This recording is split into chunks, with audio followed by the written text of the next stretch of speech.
Today we are fortunate to have with us Salil Tripathi, the author of The Colonel Who Would Not Repent, The Bangladesh War and Its Unquiet Legacy.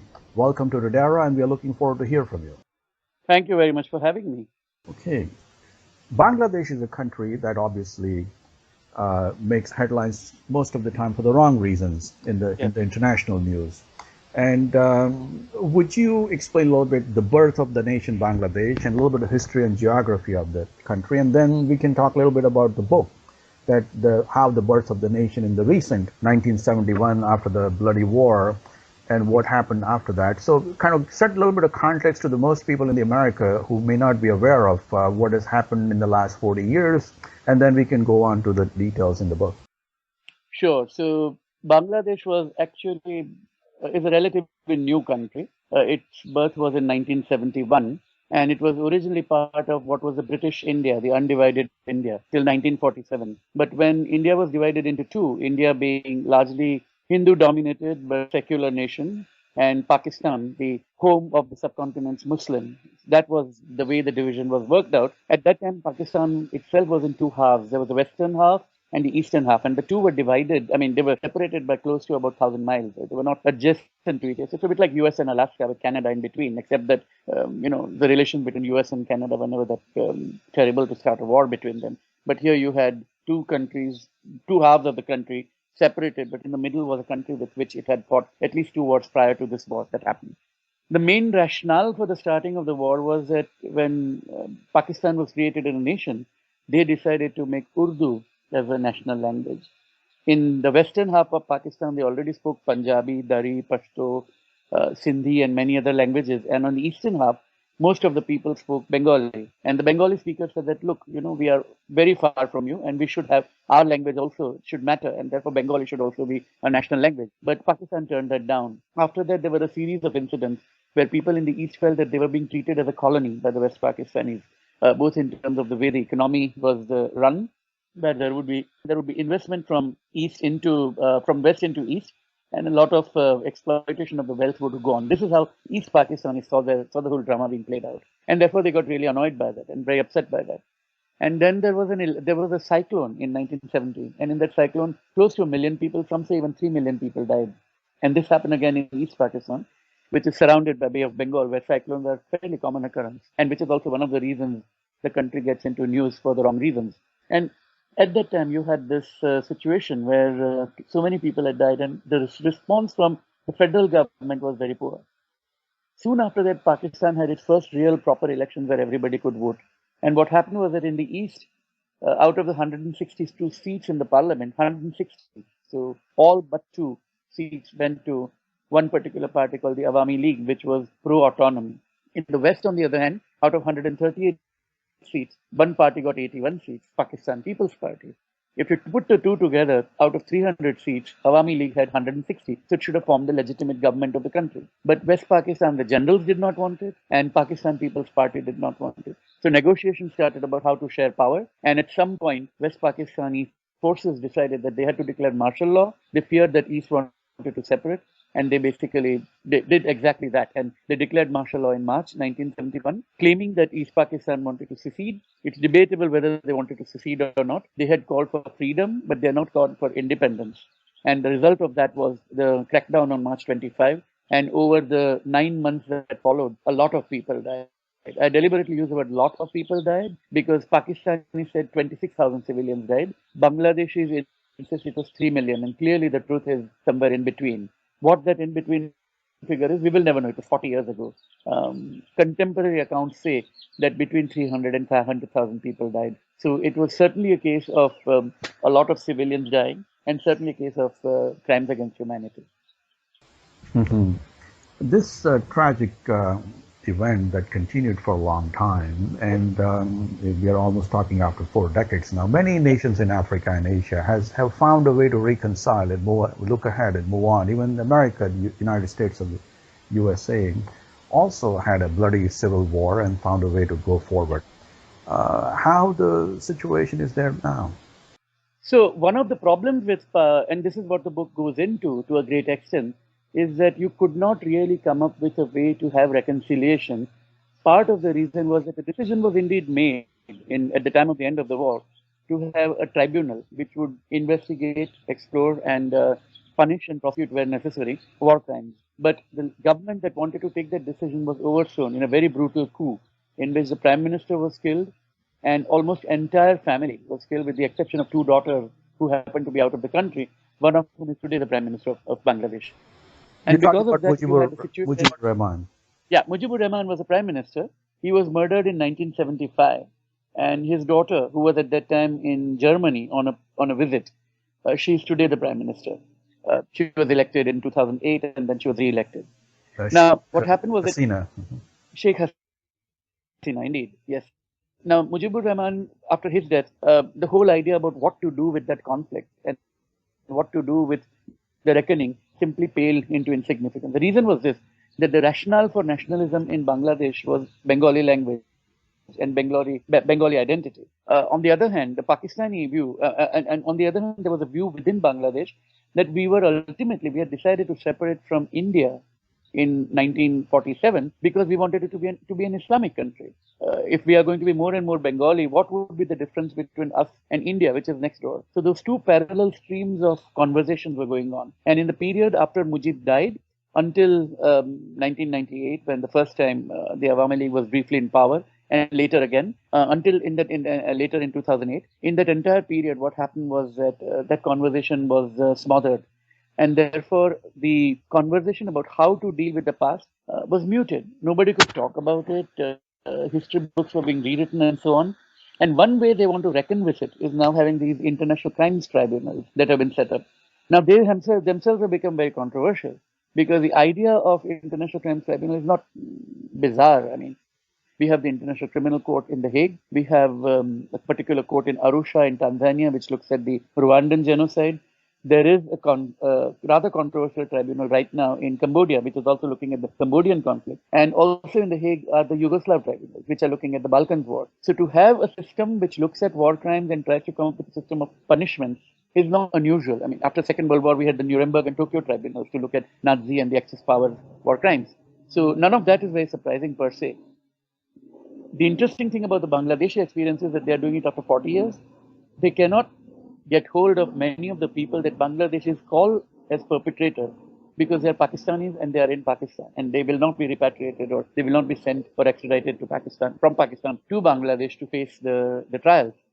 So they are forced to deal only with people that they see as collaborators or perpetrators who are in Bangladesh, who happen to be supporters of the opposition party. So the local politics of Bangladesh is also playing a role, and the tribunal has taken place. It has the death penalty, which is also rather unusual. And so far, 4 of the elderly Jamaat-e-Islami leaders and 1 leader from Bangladesh National Party have been executed. It is creating more and more fissures within the society.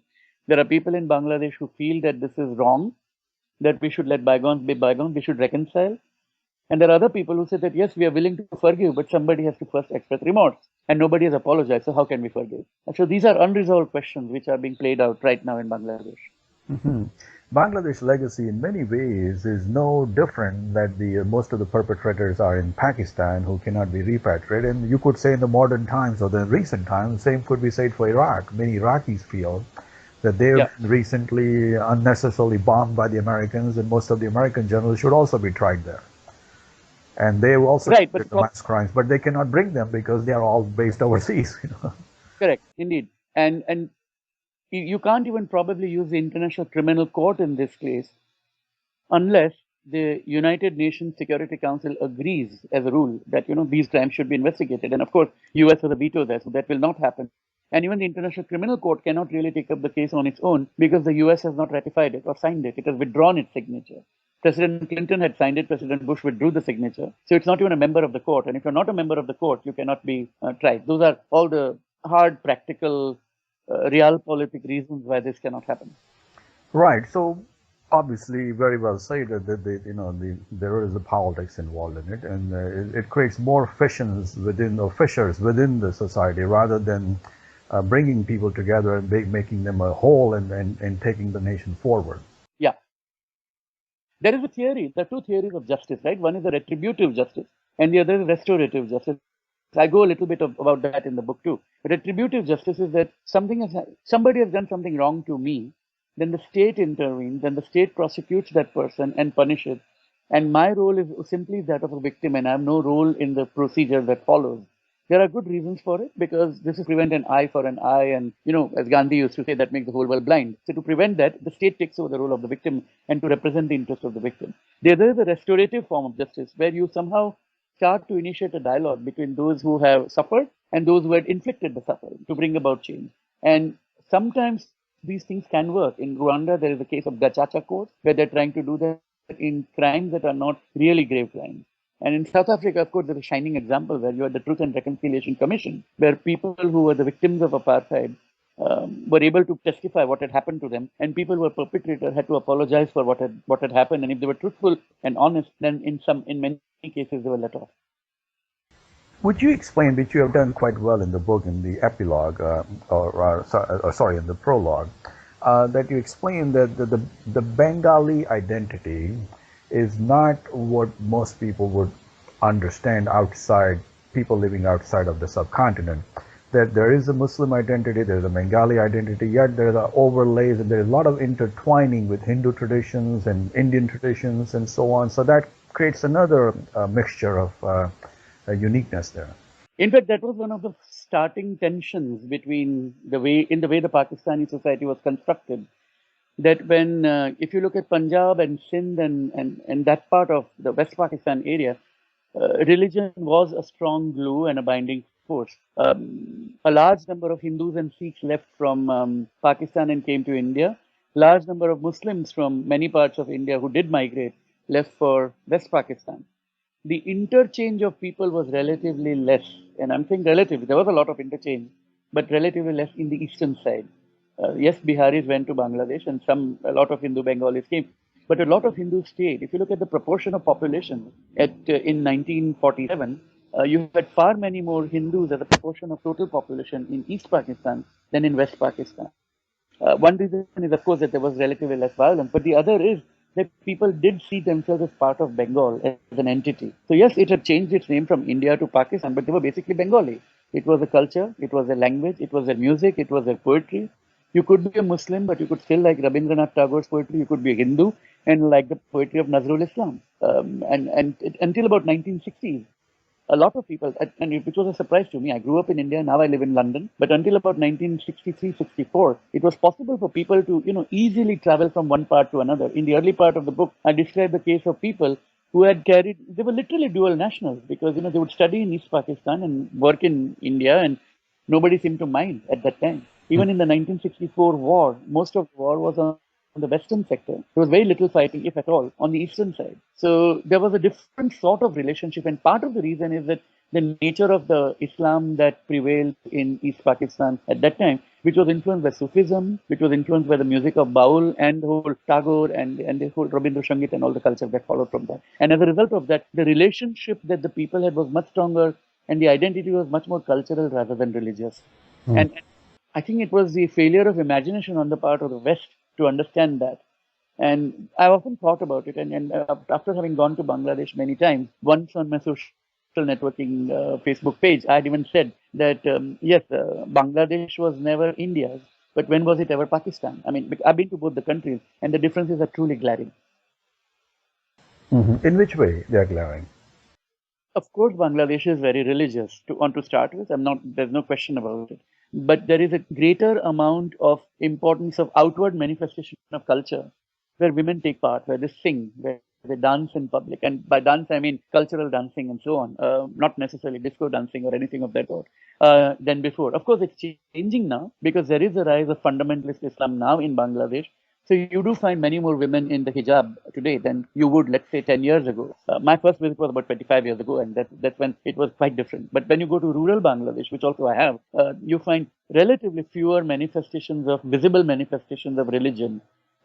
You could see people and you would think that they are not Muslims because they look like Hindu women, because they might even have what the Bengalis call teep, but what you and I and others would call the tikka or the bindi or the dot at the center of the forehead. And you would think that therefore they must be Hindu women, but they're actually Muslim.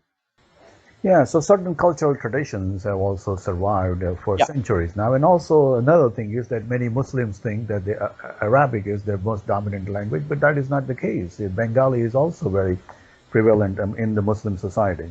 And And Malay, I mean, if you look at it from a very broad perspective, I mean, Indonesians and Malays and people in Brunei, they speak Malay. So there was a Malaysian academic who once told me this, and I've quoted him in my book. I used to live in Singapore, so I used to go to Malaysia a lot at that time.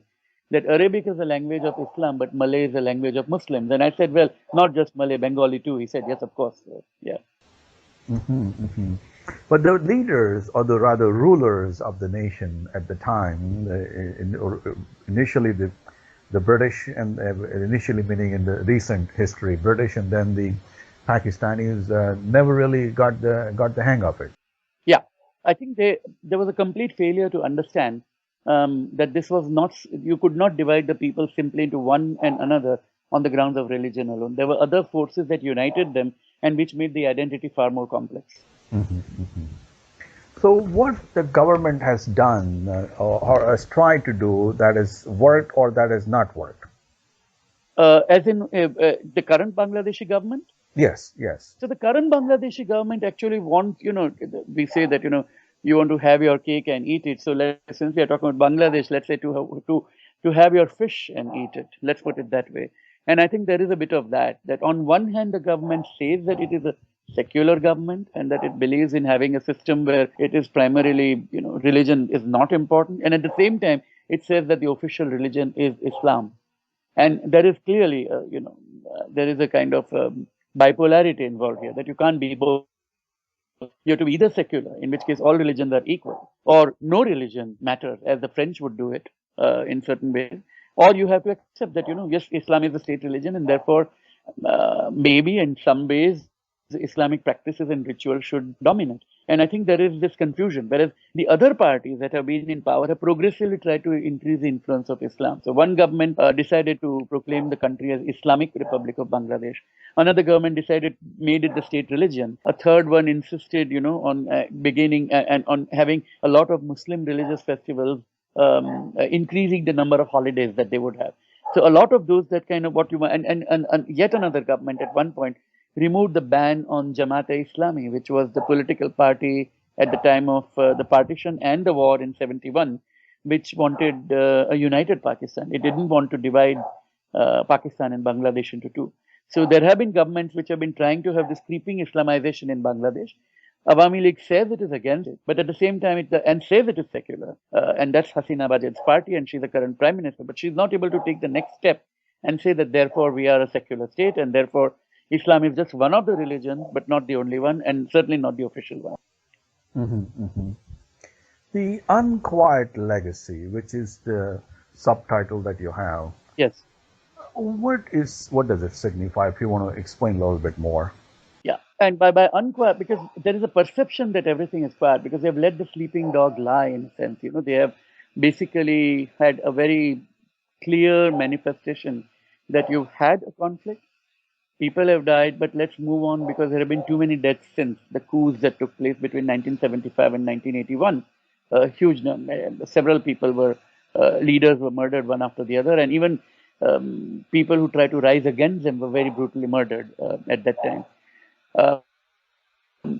So there has been simmering discontent, and people have wanted to talk about it, but have felt that they were not able to. And in some ways, the current tribunals are re-examining those conflicts, and they are bringing to the front, all those issues that were not being talked about. And to that extent, it is what has remained quiet is now becoming unquiet. And it's just it's a nice word to use, and that's why we didn't call it the loud legacy or a bloody legacy, because we thought unquiet was more understated and better. Mm-hmm, mm-hmm, mm-hmm. Have the leaders of Bangladesh understood that all conflicts or all the difficulties that any family suffers can be in many ways resolved by having more jobs and having more income and creating more economic prosperity, and there are many Asian nations that have done very well. The recent example is China, but Singapore, Malaysia, and many other, Thailand, and many other countries have moved on beyond that. And why Bangladesh cultural or elite establishment is not moving the direction in that way? So they would argue that they are. I mean, when we began, you said that the country has had, make the news for the wrong reasons. But you're right, absolutely, because if you open the newspapers, what will you read? You'll read that bloggers are being murdered, or you will read that journalists are being persecuted, or there has been a case of a rape of a young woman in allegedly in military barracks. I mean, these are the kind of stories that you read about it. But it has been a tremendously successful story too in terms of women empowerment. You have extremely high levels of female literacy, female participation in workforce in Bangladesh is higher than in India or in Pakistan, and in terms of child immunization, declines in maternal mortality. So if you look at the social and human development indicators, Bangladesh has done a lot of good. But again, the credit for that doesn't necessarily go to the government here. It goes to the very vast and thriving NGO sector in Bangladesh, because there are these hundreds of thousands of non-government organizations which have done absolutely brilliantly.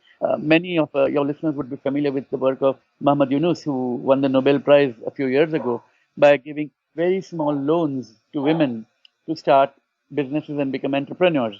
And it is a success story. I mean, there are concerns that there are certain problems even with that model. But that said, it is a success story. You have had those kinds of successes. But obviously, it's a poor country. It is overpopulated. And so there are two kinds of activities that are going on economically for the job.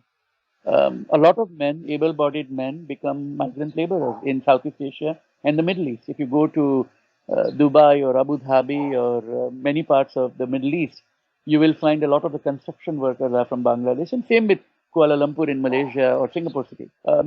And in Bangladesh, you find a very thriving garment sector. I think about 5 million workers work in the sector, which is, in terms of organized labor force, it is certainly the largest employer in the country. And Bangladesh is probably one of the world's third or fourth largest exporter of garments to the world. A lot of the stuff that you and I wear probably, yes, it would be made in China, but a lot of it would be made in Bangladesh too. And it's particularly unique because they don't grow the cotton, they don't have the machinery. The only unique selling proposition they have in this case tends to be their workforce, and they are trying to do what they can with it. Of course, they should diversify their economy. They should move from being a garment export, just as China did it, right? China started with toys and plastics and making stuff for McDonald's, and today it is making sophisticated motor cars and so on. And I think Bangladesh will have to go through the same progression, and one hopes it does happen because its people certainly deserve better. Is there a political breakdown is along the religious lines, or is the nation, most of the institutions or military is active in the rule making, or is always behind the scenes? As we expect in Pakistan, the military is only one step away from the next power or parliament, because during the coup there were almost 11 prime ministers, presidents, whatever you call, they came and went. Yeah. And several people within those who were close to power were pretty much annihilated or killed. Yeah.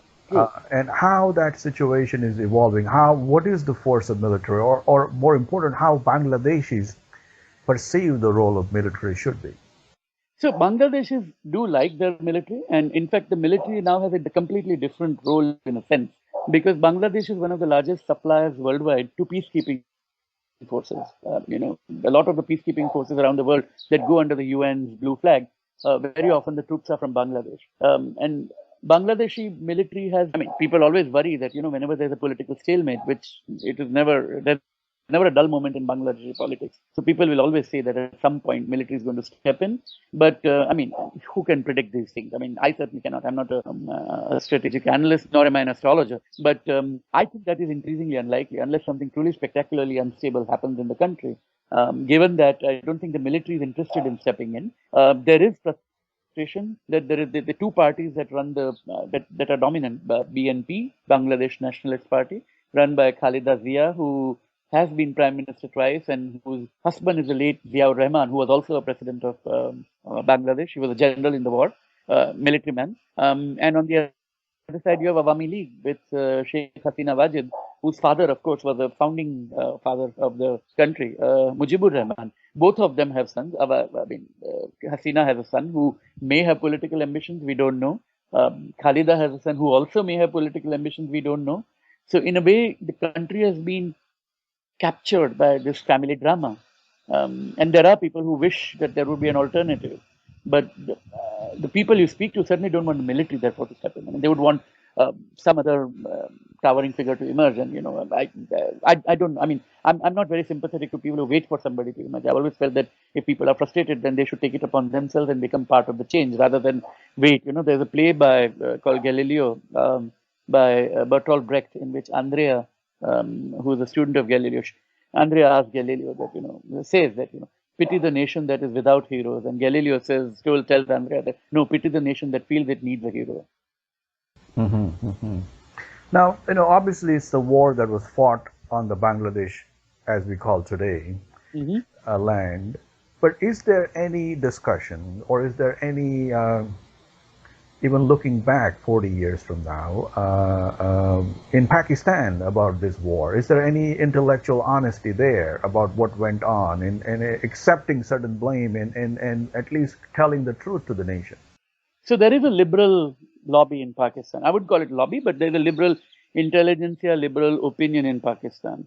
And even the left, the hard left in Pakistan, they are genuinely apologetic. They say the war was fought in our name, but we didn't want it. So there is, of course, that. I mean, I took the book to the Lahore Literature Festival 2 years ago when the Indian edition had come out. And there were people in the audience, and the conversations I had with them, a lot of them said that we are glad this book has been written because we want to know what happened and what was done in our name. So to that extent, yes, that's a very critical part there. But of course, there is a denial in Pakistan. A lot of people say that, this is a war that was engineered by India to divide our country, and that India benefited from it in a big way. And India broke us up. And, otherwise we can go back to being friends again with Bangladesh and we can reunite. So there is that kind of a view. A lot of people still hold that. A lot of people refuse to accept that Bangladesh has had a grievance at that time because that history is not taught properly in Pakistan. And of course, the Indian role is very interesting. We haven't talked about it yet, but India played host to close to 10 million refugees. And it provided material benefits and material assistance to Mukti Bahini, which was the name of the liberation force put together by the Bangladeshis. So India was giving them weapons, of course, giving them military training and so on. And then towards the end of the 9-month conflict within East Pakistan at that time, Pakistan made the mistake, strategic error, I would call it, of attacking India, which gave India the reason and rationale to fight back and send its troops in. And when it sent the troops in, by then the Pakistani army was so demoralized that they surrendered within 2 weeks. And again, India did intervene militarily in the war, but it left within 3 months. All the troops were back. And if you look at textbook examples of good military interventions, what India did at that time was quite terrific. What was the strategic aim, if there was any, for India to intervene in this war between the East and the West? I think the strategic imperative became serious after the refugee crisis blew up so hard, because in states like Tripura, which is on the eastern border of Bangladesh, there were more refugees than local citizens, Indian citizens in that state. Assam had many of them. West Bengal, of course, had many of them. So there was a lot of pressure. The international community was doing a little bit, but not much. And India was doing quite a bit, but again, it was not enough to take care of it. And the conflict went on. And sometimes, in order to go after the Mukti Bahini, which would go into Bangladesh, commit an act and blow up a bridge, for example, and come back, Pakistanis would try to chase them back, and then they would end up bombing them, and those bombs would land in India. So there were obviously border skirmishes were going on. And I think Indira Gandhi's geniusly, she was the Prime Minister of India at that time. And the United States was playing a very interesting role at that time, because United States wanted to open its relationship with China in order to cause a fissure within the communist world between the Soviet Union and China. And Pakistan was a go-between there. So that became so important for the Nixon White House and for Henry Kissinger that they were willing to overlook what was going on in East Pakistan at that time. And there's a very good book called The Blood Telegram by Gary Bass, professor at Princeton, which goes into that in great detail, and which is also worth reading it for people who are interested in this history. So you had that also going on. And so India basically felt that, US is helping Pakistan. What do we do? So India goes and signs the Peace and Friendship Treaty with the Soviet Union. So it had balanced it played the game of balance of power well at that time. And then when the moment arrived, when Pakistan walked, whether it walked into a trap or whether it decided to act on its own and thought that it would stop Indian assistance to the refugees or whatever, it attacked India on the 3rd of December, and it was a matter of 2 weeks before Indians had prepared various war scenarios, and they played the game extremely well. At the time. Yeah. So, what is the overall message that the book has now? What is that a reader who is likely to read the book, what he should, in your opinion, should at least have one or two important points that he should get away with?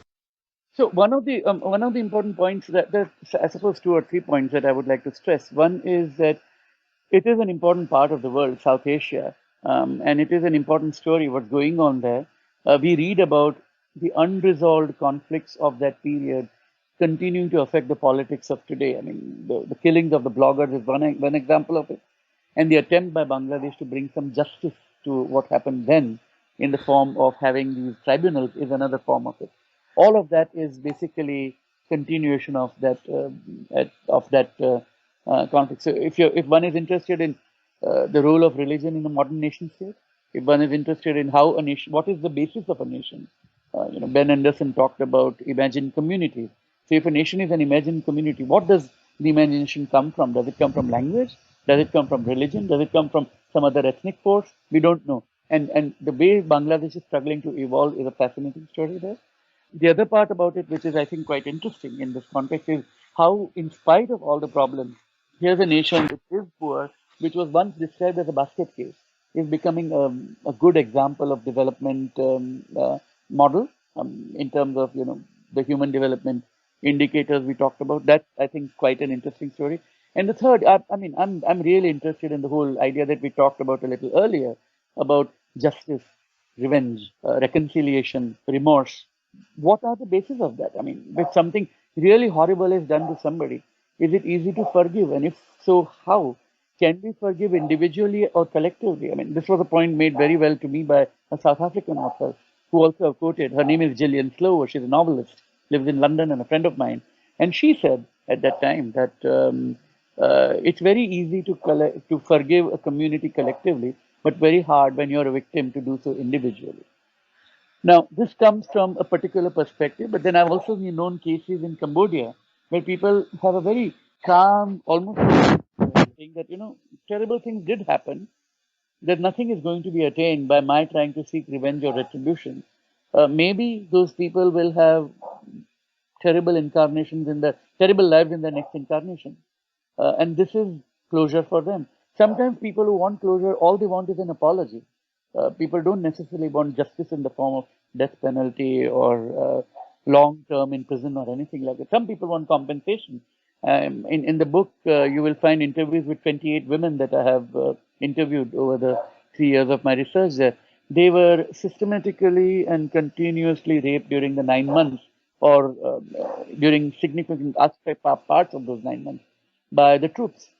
Their lives are utterly devastated and ruined, and they have literally no hope. And I think the world needs to know these stories and realize that how people are still continuing to struggle for their own rights, for their dignity, and there's a quest for justice and quest for closure. For all these reasons, I think it's a fascinating story. What has happened in Bangladesh is a fascinating story, and what I've tried to do is to try to put it in words by listening to a lot of people, reading a lot about it, and visiting there and trying to give voice to some of these people. Mm-hmm. So, Salil, you have a long legacy of writing for various newspapers, magazines, and also now author. What do you do now, and where your focus is now? So I do 2 things, or 3 things, I should say, 3.5 things. Yeah, these things keep rising. Yeah. I have a day job at something called the Institute for Human Rights and Business, where I'm a senior advisor, and I work on corporate accountability, not corporate social responsibility, but corporate accountability for human rights, and work on various projects there. The rest of my time, I write for 2 publications in India mainly, but I also write for the Wall Street Journal in the US, sometimes for the Philadelphia Inquirer. I used to do that, San Francisco Chronicle. I do book reviews for them. The third thing I do are these books. I mean, this is my second book technically. I've had one more book out, but it's only available in India or through electronic bookstores like Amazon and so on. And I'm working on my fourth one, which is something that would interest you personally, because it's about Gujaratis, who we are and why we are the way we are. And I don't have the answer, so please don't ask me the question what the answer is. But I mean, that's something I'm exploring. And the half part is that there's an international organization for writers, and it's called PEN International, and they believe in freedom to write and freedom to read. And they have a committee, quite an important committee called Writers in Prison Committee, which tries to get writers out of jail. And I chair the international committee for that. And since you mentioned about Gujaratis, many Indians from Gujarat suffered similar, not so brutal, but very similar experience when more than 70,000 people were forced out of Uganda in the 70s Yes. or in the 80s. Yes. But there has never been a book on it. There has never been any focus from any international or even Indian media on it. Yeah. It's interesting because in those days, I'm very glad you raised this point. I'm going to go into it because I live in London and many of them are in Leicester. I mean, you find them there and also in London itself. And I'm going to interview many of them. And indeed, it's true that they came as completely penniless from Uganda. The story for the listeners who may not know this is that Idi Amin was president of Uganda at that time, and he decided that the Indians who had British nationality in Uganda had no business staying there because they were outsiders and they had to leave. And Britain initially thought that India should take them because they were, they were Indians, and these folks didn't necessarily want to go to India. They had British papers and they wanted to come to Britain.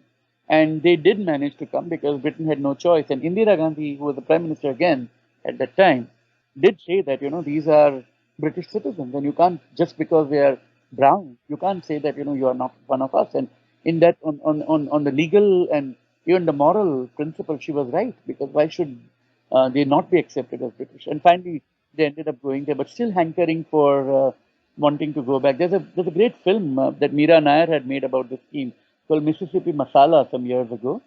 And you find some writing about that part, not necessarily Uganda, but Tanzania, in the fiction of M.G. Vasanji. He's written a couple of books which goes into that. But on the whole, you're right that, it's a story that has not been written about much.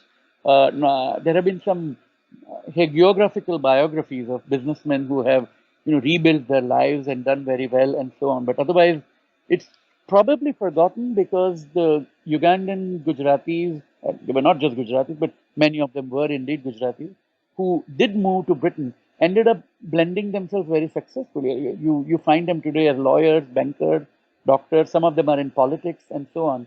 So it's that the very success that they have achieved has in a way clouded the horrendous injustices that they had experienced earlier. Thank you very much for your time, and it is always a pleasure to talk to you. We have been talking with Salil Tripathi, the author of Colonel Who Would Not Repent, the Bangladesh War and Its Unquiet Legacy. Thank you very much for your time and your comments. Thank you very much indeed. It was a real pleasure. Thank you.